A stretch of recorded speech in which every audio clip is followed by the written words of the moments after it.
What's going on, everybody? Welcome back to the Pace Studios here in Manhattan. We are in New York City, of course, as always. We are joined today by a very special guest. This is Mr. Ryan Kinder on my right. What's going on, man? Oh, not too much. Just happy to be in New York. How you doing? Cool, man. We're doing great. Thank you for coming to Pace. Of course. And we're really looking forward to hearing some songs from you today. So, guys, Ryan has had some huge songs come out in the last year or two. Close in particular was a mega song. But we're really fortunate because we're going to hear some new stuff today from Brand you. new. And I'm excited about that. Plus, I think we're going to get a cover, like a classic cover out of you, which is also going to be really From cool. one of my favorite artists of all time. Oh, nice. So let's start off with one of these new songs. Tell me a little bit about the first song you're going to do for us today. Sure. It's called Alabama, and I wrote it with my good friend Luke Sheets and Sean McConnell when I was not fully living in Nashville yet. I was still commuting from Tuscaloosa, where I was going to school, and going to Nashville and living with my godparents, writing, trying to figure out exactly how to get all this started. And it was the idea of traversing that distance, but I was thinking about my girlfriend, my now wife, not being able to be with her, and then it kind of turned into a sad song, so it's not completely about my wife.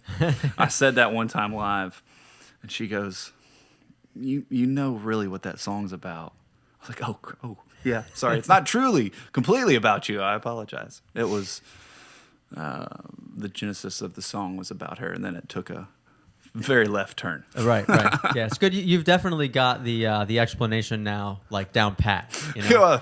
While exactly I'm rambling. how to set it up. Yeah, cool, man. Whenever you're ready. Cool. You ready?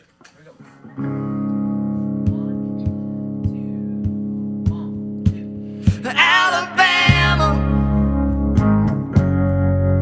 why you gotta love me and level me?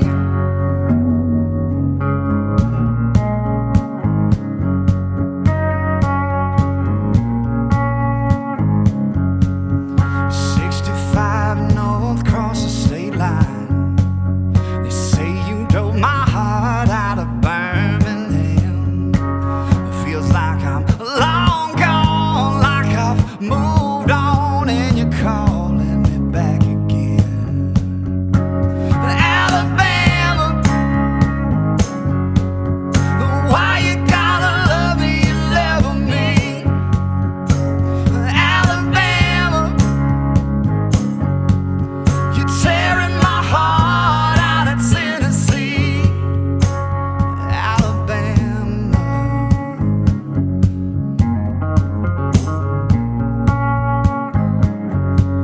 When the lights are shining bright down on Broadway, they cast a shadow just like Montgomery. I know that this town has got some big sounds, but I still hear a melody. Alabama, why you gotta love me and level me? Alabama, you're tearing my heart out of Tennessee. Yeah, yeah. Let me go. Let me go. Let me go. Alabama, why you gotta love me and level me? Alabama, you're tearing my heart out of Tennessee. A part of me's never gonna leave. Alabama, Alabama,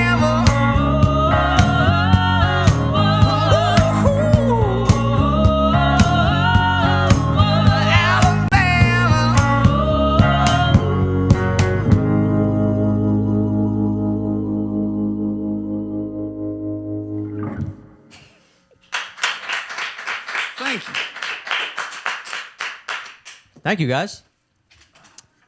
So these are new songs. That was a new song. I believe the one you're going to play for us next, also a new song, as in never heard by the public, but actually not that new. We were just talking before that we went on. Apparently, you've sort of gone back, in a sense, and gathered up some songs that you wrote some years ago to put on what will be your first full-length studio album, which should be coming out sometime next year. Early next year. So tell me, like, how that worked. These are songs that you've been gathering up for some years as you've been sort of writing as you go? So me and my friend Luke Sheets, we write all the time, and this next one's one of the first ones we ever wrote. And it's kind of in that early stages of finding like your Bernie Taupin to your Elton John, that you get some of the best stuff, I think. And when we were thinking about this new record, we wanted to just go back and do what made us so happy when we first started. And writing this stuff is exactly what made us just ecstatic to keep writing and keep writing, keep trying to beat. And now that we're writing again, trying to beat what we have already, it feels like that again, and it's such a incredible feeling. Yeah. Did you always know that as you were writing these songs over the years that you were going to sort of keep these in the vault and then bring them out sort of years down the line as a collection for a first record? Or was that sort of like something that came to you later? Like, we're not going to write 12 new songs right off the bat right now. We're going to go back to these songs that we've had for this time. I'm honestly, conceptually, when we were trying to figure out what we wanted to do in past years, not everything really melded together. I think it took looking back on all these old songs and saying, oh, wow, there was a theme that we didn't even know was happening when we were writing. So I don't think we really thought about that until now. It didn't become... the tonality is conceptual, not the actual content. But yeah, I don't think we really knew. It's kind of one of those things that kind of just fell together in a beautiful way. Yeah, cool. And so as you were writing these, so the songs that I've heard of yours, among others, "Close" was real big. There was a great song this year, "Still Believe in Crazy Love," with an amazing video. I was like bawling in my office like an hour ago. Sorry. That is your fault. My manager, Nick, had to do all those interviews. Yeah. And just at the end of the day, he was so tired because it was such a taxing thing. I just don't know how he did it. It was such a roller coaster of emotions. Yeah. And he did it all. It was awesome. Yeah, it's an amazing. I mean, everybody was tired just because it was such a happy day, heavy/happy. Yeah, right. It was fun. So those songs were those among these batch that went back years, or were those sort of newer songs that you wrote and put right out? The Close was brand new. It feels like a different age in my mind, like a different grade in school. Like, not even a different grade, different, like from elementary to middle to high school. It feels like I can tell the difference between when and where and what I was thinking when I wrote these songs. And I didn't even answer your question. I'm just going off on a tangent. No, that's all right, man. That's what we like here. Yeah. We like to improv. Yeah, they feel so different to me. It's not like synesthesia where you like actually see music in colors. It feels like there's a aura around certain songs that I remember how I felt. Not a definite color, but like a feel of that era in life, which is weird. I can't really truly explain it, but cool. They're separate in my head. Yeah, I mean, I get it. It's the process, Yeah. So tell me a little bit about this next song you're gonna do. It's also an older one. That's a newer one. Yeah, this was one of our favorites that we've had for a long time. It just never really felt like it fit in any project that we're doing, and now it does. It's just talking about that one relationship that you're giving everything to that person. So just don't hurt me, pretty much. Use me right. Y'all ready?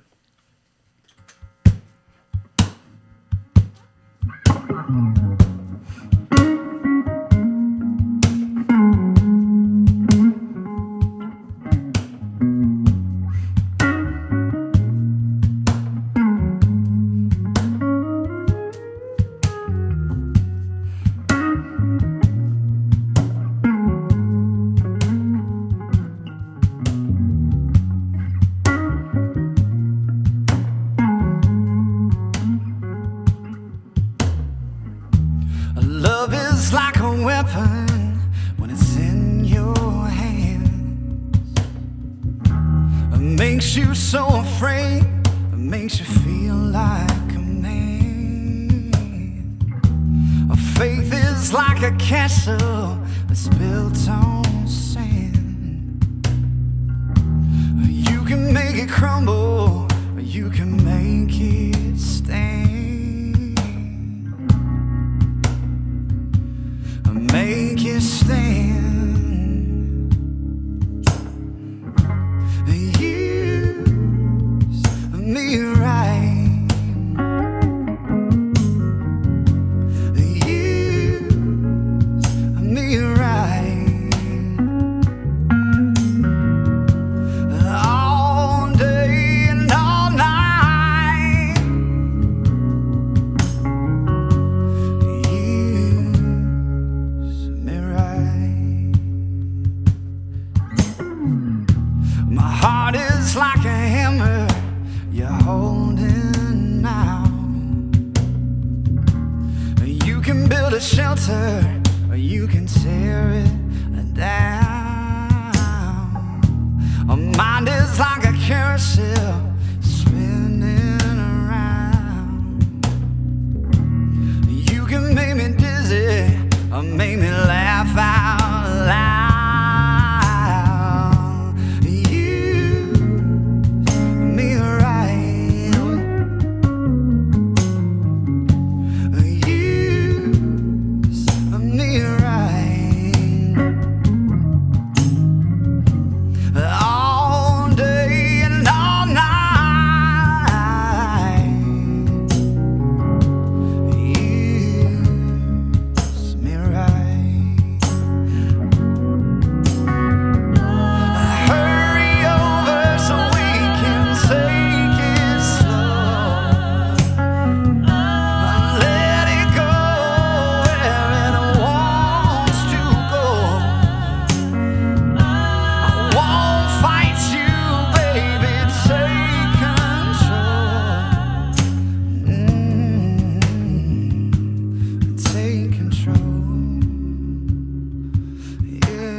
Thank you. Thank you. Thank you, guys. Yeah, man. Yeah, man. I mean, that sounds great. Thank you. And, one thing that jumps out at you immediately, is that these are soul songs as much as country songs, seems like, So you were raised up in Alabama. You've been in Nashville a little while. Mm-hmm. But, your guitar playing obviously has some blues in it, some soul and gospel. Tell me, what were you listening to as a kid coming up in Alabama? Besides Alabama. I got made fun of a little bit in high school because all I listened to was blues. Yeah. I had this old nasty gray truck, and I'd come to school with the windows down, just playing Buddy Guy and Clapton, Freddie King, all that stuff, and everybody else was listening to pop music, and I didn't really care. Yeah, yeah. That's all I would listen to. Stevie Ray Vaughan. Yeah. Did you learn from listening to these records? Were you took lessons, or were you like an off the radio kind of kid? So I like to attest John Mayer to being my inadvertent guitar teacher, because I just learned everything he had from top to bottom, like every single chord, every single solo, like every little thing he's done. I mean, most of my board is stuff that I've seen him playing, and that's the sound I want to emulate. And I hope in my failure to sound like him, I've found my own sound, but that's usually how it works, Yeah, I think, who was it? Ralph Waldo Emerson said something. Who was it? That depends on what it is. Yeah, I was like, in your failure to be your heroes, you find yourself, something like that. It might Yeah. be him. Yeah, I mean, I think that's how a lot of artists kind of come into their own. Yeah. You know, they follow a path and they wind up sort of on their own path, split off of it. Yeah. Do you feel, you know, you've been in Nashville, you've been a songwriter. Do you, you know, I mean, I love great instrumentalists. We have a lot here. I'm always asking them nerdy questions.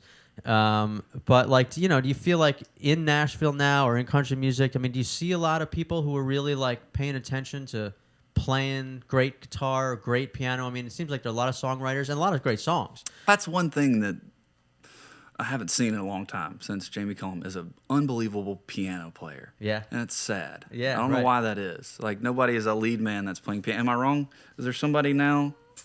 Just backing guys. Yeah, there's Yeah. nobody that's I mean, who's front man that's killing piano. Well, also like in the history of Gabe country. Dixon. I'm sorry, Gabe Dixon. I gotta speak up. Gabe Dixon. All right, cool. Yeah, he was good. he was the piano player for Paul McCartney for a little while, and now he's doing his solo stuff, and he's unreal. So I was wrong. There's one. Yeah. But just, you know, great instrumentalists who are also lead men or lead people. You know what I mean? Usually they are kind of like side men, side players. I don't know. It's great to see. This is turning out not to be a question. It's just great. It's Well, you know, it's great to see a you know, a great instrumentalist who's also out front doing both. You know, well, I guess is the John Mayer mold. I feel like I gravitate towards people that are so much better than me at something. Hence, these guys in my band. Yeah. It's just, I mean, it's music by osmosis. Hopefully, you're gonna get better by listening to it or being around certain people. Yeah. So the last song you're going to do for us today, this is like a perfect transition, is an Al Green song. Yeah. And with a sort of like a classically, you know, memorable, all-time great lead guitar line. Is this one of the songs that you kind of came up playing? Oh yeah, Yeah. I mean that the first line. I was like, oh, I gotta learn that quick. Yeah. It's just it's so That first memorable. line and the organ comes in. We're not going to Yeah. have the organ today, but people will. She can do a pretty good trumpet. Maybe you can just do a droning trumpet. Try that one more time. With mute. That was trumpet with harmon mute on it. We spend a lot of time in a van, to We be do. fair. Yeah, I get that. Before I get play, that. I'd like to introduce these guys. This Yeah. is Kristen Rogers on trumpet. Steph Cindy Curry, Calvin Knowles, and Colton Thomas. Guys, thank you so much for coming. Thanks for and, having us. So this is Love and Happiness. Is Yeah. this something that's been in like your set? Have you played the song a long time? I used to. I played in cover bands growing up, for like we all did. We still do sometimes. It was in the set back then, and then like it just kind of fell out, and then we were looking for good covers that were going to fit what all these other songs sounded like, and this one was a no-brainer to me. Yeah. Just felt right. Cool. Gonna do the thing. Let's do it.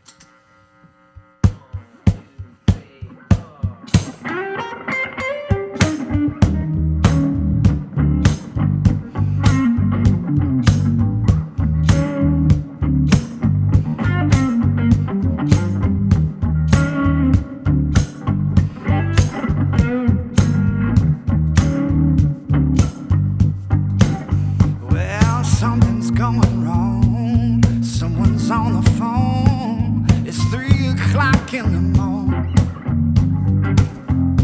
Talking about how she can make it right.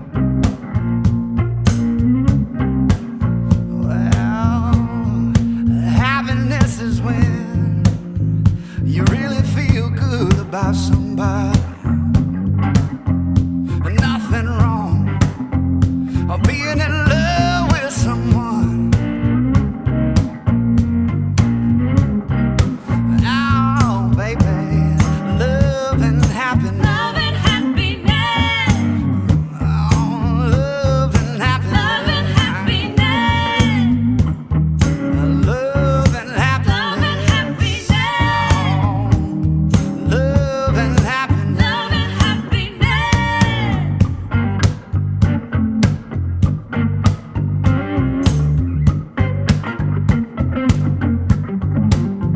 Oh, you be good to me, I'll be good to you. We'll be together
Thank you. Thank you, man. Man, Thank that you. last note was one that Al would be proud of. I was trying to make it proud.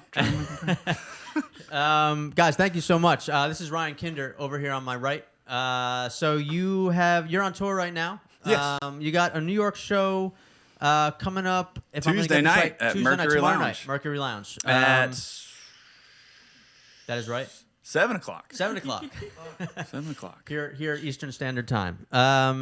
And some more dates coming up through February. Everyone should check out ryankinder.com. You can find out where he's going to be and where he's going to be playing. Some great songs are out right now, including that video, which I'm telling you, put aside some time Thanks, man. and get some tissues because you're not going to be able to do anything else for that 5 minutes. And what else is going on? Some new music is coming around. We heard some new songs today. It'll be early next year. Early next year, we'll Yeah. get a full-length album, the debut full-length album. Yeah. All right, cool. Dude, thank you so much for coming to Paste. Thanks for having playing us. in our studio for us. Of course. Yeah, come back and play anytime again, Thanks, all right? man. All right.